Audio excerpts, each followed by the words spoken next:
Today, I want to talk about making sure you don't get stuck in some of your ways. I was wrong. For quite a while, I had avoided putting a weapon light on my daily concealed carry. Thought it was too bulky, I thought there were problems, whatever, it doesn't matter. For whatever reason, I decided it wasn't necessary. And I was proven wrong. Last summer, I had a little bit of an incident. No one got hurt, there was no firearms pulled, nothing like that, but I had an incident where I was with family, and they happened to have a restraining order on someone for various reasons. That person had been in jail, was recently released, and we bumped into that person inadvertently. So we left where we were, where that person was, and went on our way back home. All the details beyond that are just simply not important. Other than to say this was a violent person, someone who had been put in jail for felony violence of some variety. So I go back to the house, and we noticed a car that was similar to this person's vehicle. So now all of a sudden we're on high alert. It's probably 10, 11 o'clock at night. It is dark out. It is nighttime.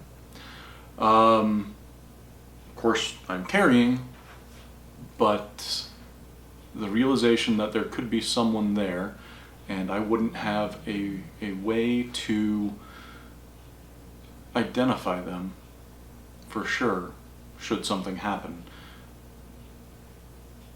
made me rethink what I was doing.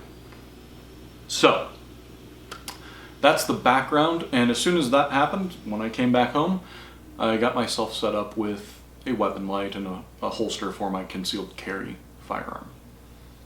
Again, like I said, nothing happened, no big deal.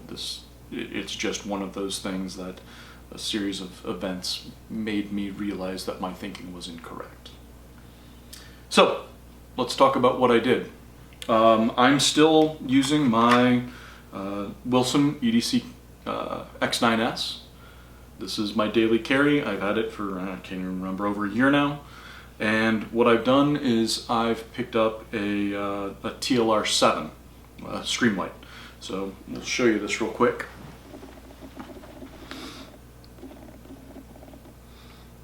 So it's a nice compact package, doesn't add too much on there. You guys are probably very well aware of these lights. They have the switches here you can reach from either side.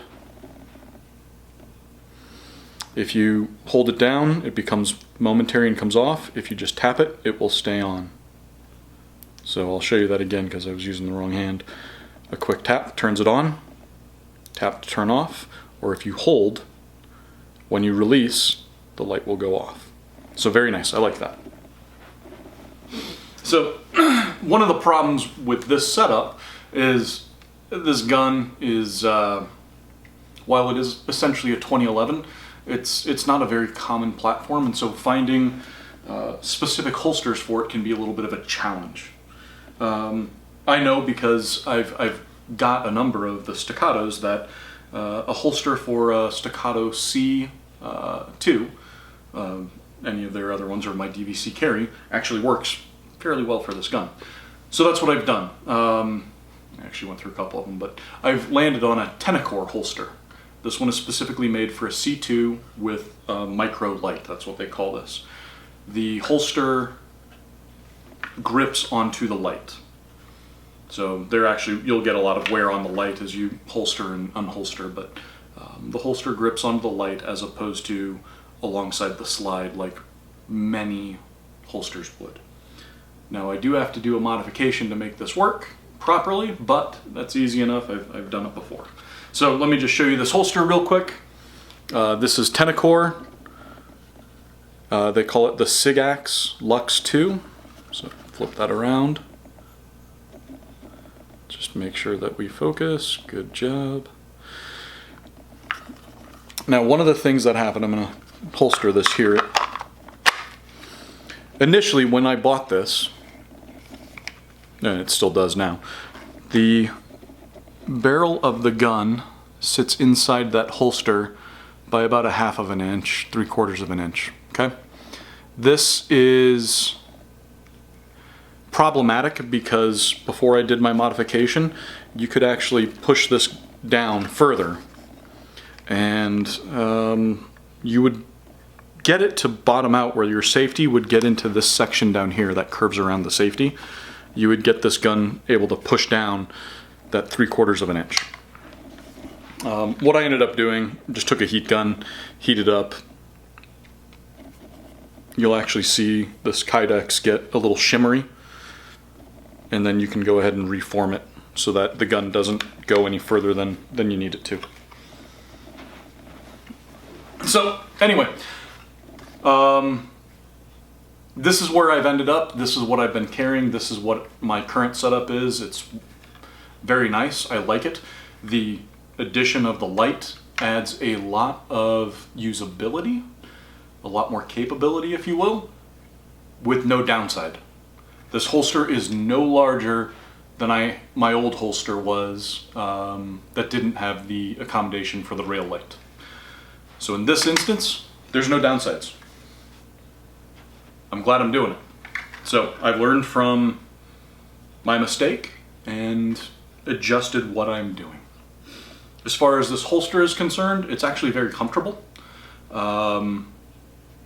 They have a nice, I don't know how well this is going to show up here, but this little section right here, let's see if we can get this.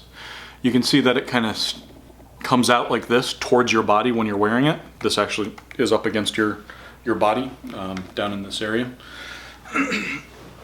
So what that does is it will pivot the muzzle of the gun out just a little bit and pull the grip in. I'm exaggerating, but it'll pull it and angle it that way. Coupled with the wing, or whatever they actually call this, which goes inside your waistband and your belt presses on here, that brings the grip in. So your grip is brought in and tucked tight to your body. It works well, it conceals well.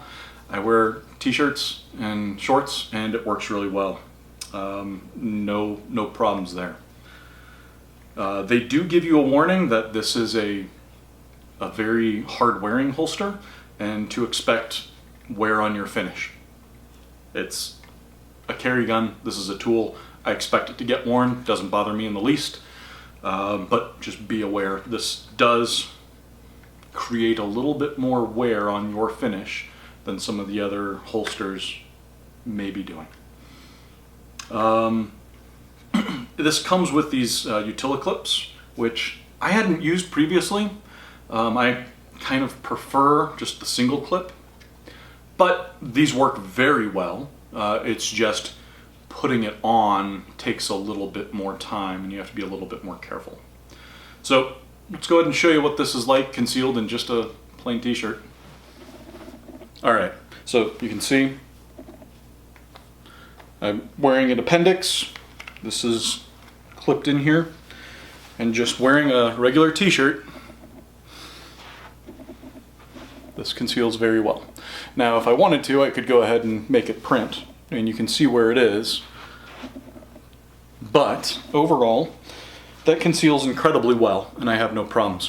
One other thing that I've done is I've switched belts. So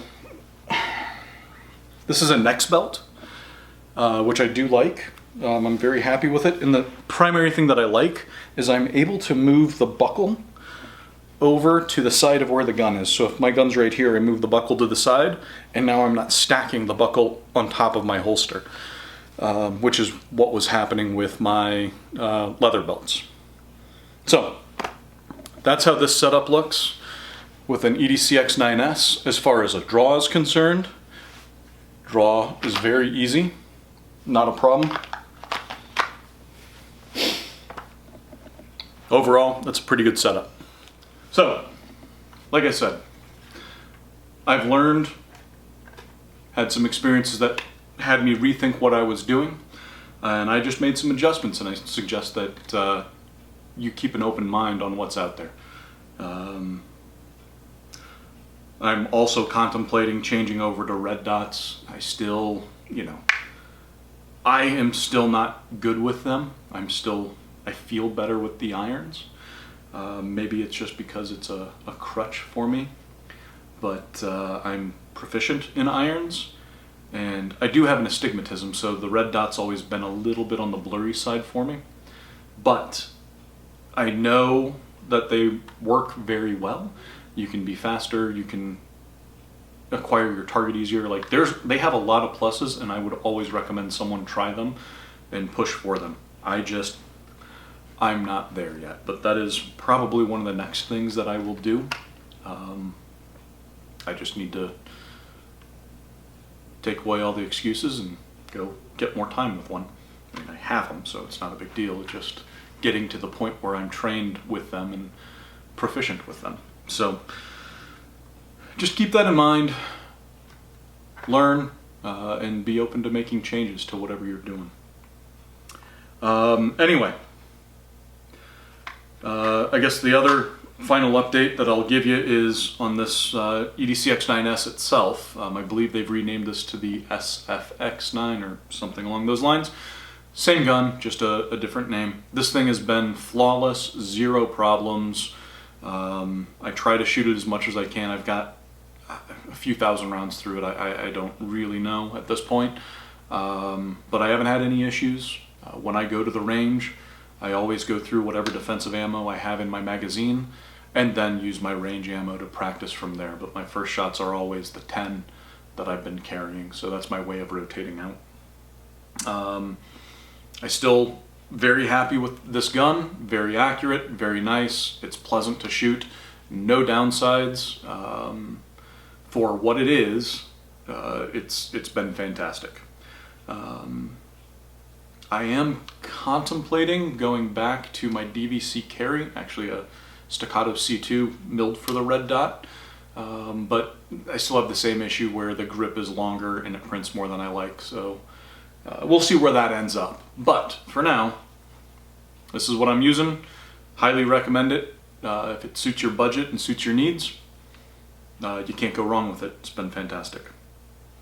The Streamlight, I don't know what to say about it other than it's a nice light. It's a good compact package. Streamlight makes a good light, so I can highly recommend that. And if you want a nice package with the light on your concealed carry weapon, this TLR-7 is a fantastic thing to look at. I'm a big fan of Streamlight. I like Surefire as well, but for a micro light like this, I can't think of a better option. Anyway, that's where we're at. Take care, and we'll do it again another day.